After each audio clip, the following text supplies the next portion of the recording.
Boker Tov Kal Kadosh. Please put on your seatbelts. Masechet Ketubot Daf Kaf Daled Amud Aleph 24a1. We just said now remember, we're talking about 4 different mishnayot of Hapesha Asaru Hapeshiti. We spoke about the first 2. The first one was somebody comes and he says this field belongs to your father, but I purchased it from him. Hapesha Asaru Hapeshiti. Case number 2, witnesses. They come and say, yes, these are our signatures, and therefore they were verifying a document. However, they were forced to sign, or they were family members, or they were psulei edut. Says the Gemara, 24a1, if we're only going to mention these 2 first cases, mishum de mamona, we're talking about money. Both the cases is money. Verifying a signature for a document for money purposes, or the first case of the first Mishnah, which is this field belongs to your father, and I bought it from him. That's money. Aval eshet ish. Imagine a woman comes and she says that she was married and now she's divorced. That's nothing to do with the money. That has to do with relations. Elmaleh, I would say that she's not going to be believed because of a pesha zapeshti kamash v'lam. That she's going to be believed. Now that we taught this one, also nishbeti teorani lamali. So then why do I need the case then in nishbeti teorani? That's also to do with the moral relations. That she was captured and that she's pure. That's also moral relations. Says the Gemara, no. Because we needed to teach the miset v'ba'u edim harezu lo titzeh. The chidush is that what happens if she already got married, and then the witnesses come, and therefore now she doesn't have any more the pesha asaro peshiti harezu lo titzeh. She doesn't leave the husband. So therefore, the ikar of that part of the Tana was teaching us is that not that because again, if it's more relations, it's the same thing. Salam and shos, b'diuk oto davar. Ela the chidush is the seifa that if she already got married, and now the edim come, she doesn't have any more pesha sabishti. She still stays married.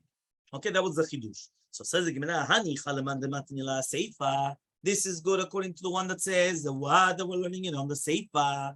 The what that when we say that im tiraseh tetzeh, it's only going on the seifa to do the shruya. But according to the Reisha, that means it's going on the Eshet Ish case and not on the case of the Shruya. Remember, when we just said there was a machloket. Does that go on Bimbau Edim, right? That was that part going on the last part, the Shruya, but by Shruya they were mekel more, or that was that part, but not by an Eshet Ish, or the opposite? Or was that part going back on the Eshet Ish, the Kol Sheken al Shruya, because they kilu b'Shruya, right? So we had a machloket. Where does that go on? These words, V'macharkach Ba'u Edim, right? Misheni said, those words are going in which case? The last case or the former case? So therefore, according to the one that teaches that it's going on the first case, what are you going to say then? So answers the Gemara, no. We needed then the next Mishnah. What was the next Mishnah? When you had two women that they're going to be believed, which means, right? What does that mean? The 2 women that come and they say that they were in captivity, and then they're coming to testify. So says the Gemara, 1 second. Why do I need this case then? So he says, no. I would have thought to say nechush le gomlin. You know what gomlin is? Very, very simple, right? I'm going to come and I'm going to, Jean-Jacques, let's do I'm going to testify that you're clean. You're going to testify I'm clean. We're both clean. We come to Bedin, gomlin. That's called gomlin. We do chesed with each other. Right? Yeah, we come and we do each other. And then we could dig and then we, then we go 100%. We go on vacation. Kamash Malan comes to teach you the case of Shtei Shvuyot, to teach you that we don't suspect for gomlin, meaning we don't suspect that they're doing kombino between them in order to come and to become pure. So says the Gemara, okay, fine, but what about shnei anashim, right? What about 2 people, right? 2 people are talking about shnei anashim was the last Mishnah that we just said. Shnei anashim ba'im ve'omrim, each one says that they're kohen. Right? Look how many pesha asaru pesha itiz you have. You had the first one about the father, this is your father's field, and then I went and I purchased from him. Then you had the other one. What was the second one? About that this is our testimony, these are signatures, but we were pasul for whatever reason, XYZ. Right? Third one. What was the third one? Right? The woman that she's eshet ish and she says that she's a grusha. Then in the same Mishnah, we had a captivity, that she was captured and then she's pure. Then we had the two men that are coming, they're saying the word kohanim. So what do we need in the Shnei Anashim? Because we wanted to mention the machloke between Rabbi Yehuda and Rabbanan. The Gemara is going to explain which machloke we're talking about right now. So Tana Rabbanan, and therefore that's why we had to teach it. Not because it was an extra chidush, but rather just to teach you the machloke between Rabbi Yehuda and Rabbanan. Tana Rabbanan, we learned in the Braita, ani kohen v'chaveri kohen ne'eman. Imagine right now, I come and I say that I'm a kohen and my friend is a kohen. He's going to be ne'eman lachilo b'truma. He's going to be believed to give him to eat truma. And again, we're not going to suspect of gomlin. Okay? That means basically he's allowed to eat truma, but he cannot get married to a woman that's miyuchesed ad shiyu shlosha, until there's going to be 3 people. That means he has to be mitzaref with another 2 people. Shnai meidim al zeu, shnai meidim zeu. You do 2 people testifying on one, 2 people testifying on the other ones. Why? Because right on other means on each person to do with yuchasin, genealogy, lineage. They were much more machmirim. That means to eat truma, yeah, I'm going to believe you that you're a Kohen. But to do it getting married to, zama, la creme de la creme, no. That we need much more testimony, not just with one ed. So Rabbi Yehuda Omer Rabbi Yehuda says, right? Also, he's not going to be believed to eat truma. So it comes out that this is going to be the machloket Rabbi Yehuda Rabbanan. The machloket, one more time. Rabbi Yehuda Rabbanan, that was the chidush of this Mishnah of Shnei Anashim. We already said we're not choshesh for gomlin. Okay, we already said that. That was the concept of the shruya and all those things. But rather, what are we coming and saying? Is there a difference between truma and yuchasin or not? According to the rabbis, there is a difference. For truma, he's going to be believed by himself. For yuchasin, you need the 2 witnesses on each person. But according to Rabbi Yehuda, it's the exact same thing. Yuchasin and truma, you always need 2 people testifying on each other. So says the Gemara, are you going to tell me that Rabbi Yehuda suspects for gomlin, and the Rabbanan do not suspect for gomlin? Right? But that's what's mashma. It's mashma. The rabbis do not suspect for gomlin. So they come and they say you could eat truma and everything. Okay, yuchasin is something, you're right. When people get married, they have to look into it much more. You know, something they have to mamash, look into it. 100%. Right? Because remember, marriage, you have to mamash, look deep into the things. Right? To make sure that everything, yeah, exactly. You don't want that the children are going to have problems with this, that. You don't know how many times they come to you, Rabbi, they don't want these things. You understand? They don't want to do these things.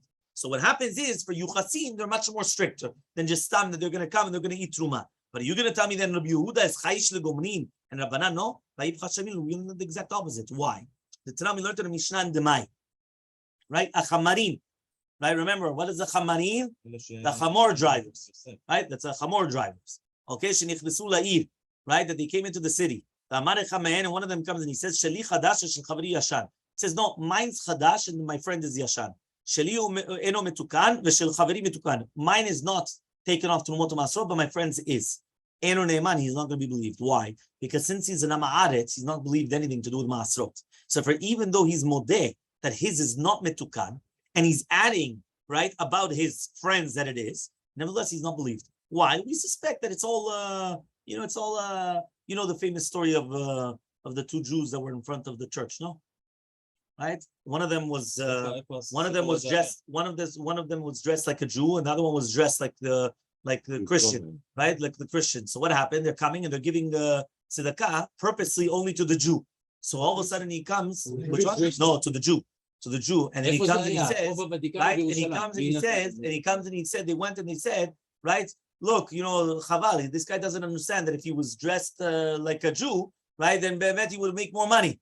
So then he went and he said, Yankel, you hear? They're trying to teach us how to do business. Yeah, it was a combina between them, right? What does that mean? It's a combina between them that they want to make sure that they're going to get the money. So how do you do it? You have Chavana, you're going to give to the Jew. But they're both in it. They did it purposely because they know they're both things. They're both getting a cent each. $5. They're getting much more. That's the way it is. So Rabbi Yehuda says over there, Ne'eman, that he is believed. Why is he believed? We don't choshesh legomlin. So therefore, you're telling me now that Rabbi Yehuda is choshesh legomlin. Here it's not choshesh legomlin. Amar Rav barav amar Rav muchlefet hashita. You're right. It's the opposite. What does it mean the opposite? Rabbi Yehuda says, right, that they're going to be ne'emanim, right, that they're going to be believed, right, to come and to testify one on each other. We're not going to be choshesh for gomlin. You're right, the opposite. So Amar Abaye says, no, don't switch it around. Why? Bedemai hekilu. Demai, there's a certain leniency. Why? The majority of even Amei Aratzot, they take off Maser. And it's to do with Demai, it's special halakha. Demai was a suspect whether they took off Maserot or not. There, even Amei Aratzot, they take off Maser.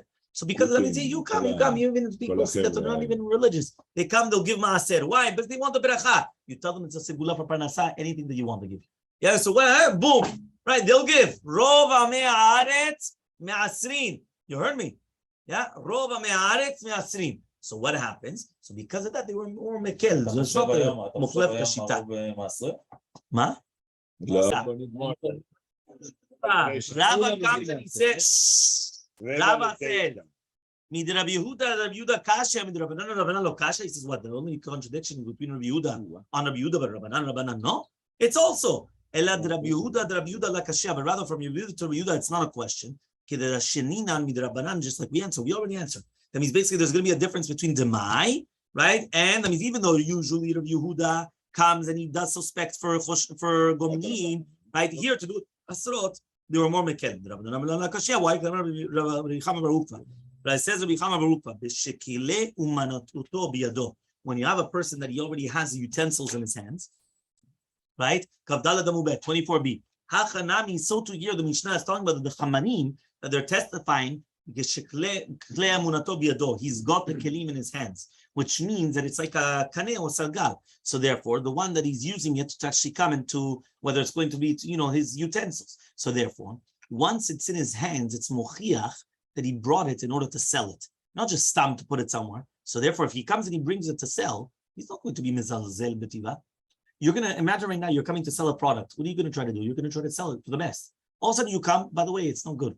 Why? This is a chadash and this, and it's not to take it off masrot, and this is so what's going on over here? So therefore he comes and he says, in such a case, they're both going to be, how do you call it? They're both going to be believed. Why? Because we're not going to suspect that he's doing gomling because it's not normal. The guy comes and he brings his utensils to sell the wheat, and all of a sudden he's going to downgrade his own wheat. He's going to speak up. So therefore he's going to be believed. But in the other case of the Kohanim, we do suspect for it. The Hechal, when was that which Rabbi Merchama said? Bar Mukva said, that which we learned in the Mishnah. Hakadar. There's a kadar is somebody that makes pottery. He makes, kederot, right? He makes pots. Sheniach kederotav yaral lishtot. Right? So now what happened was he put down his pottery and he went down to drink water from the sea. Haprimiyot teorot. The ones which are on the inside are still tahor. The ones which are on the outside are going to be tameh. Why? Because maybe a creepy crawler or whatever it was, the Gemara is going to explain, went and touched it or whatever. So Vatanya elu velo tmeot. 1 second, but I thought we went on right. They're both going to be tmeot, right? So Amar Rabbi Chama Barukva b'shekli unato b'yado. No, if he has the kli unato b'yado, so then so people are always touching them. What does that mean? People, when they want to come and they want to buy something, what do? They start feeling it out. They want to feel the quality, the this, the that. So because of that, it could be that they were tameh. They touched it, and now it becomes tameh. So says the Gemara, what are you talking about? I thought we learned that they're both going to be teorot, also krimiot and also chitzniot, the inner ones and the outer ones. And so the Gemara, no, Amar Rabbi Chama Barukva b'she'en kli umno b'yado. When he does not have the utensils, meaning that he doesn't want to sell them. Some people don't touch them. If you don't want to sell something, what are you touching my things? You're not going to start touching my things. So therefore, in that case, that's when they're both going to be teorot. So then, when is the case then? Again, if he wants to sell them, so people are touching everything. If he doesn't want to sell them, nobody's touching anything, so then they're teorot. So when's the case that the inner ones are going to be tahor and the outer ones are going to be tameh? So answers the Gemara, the smicha de reshut rabim.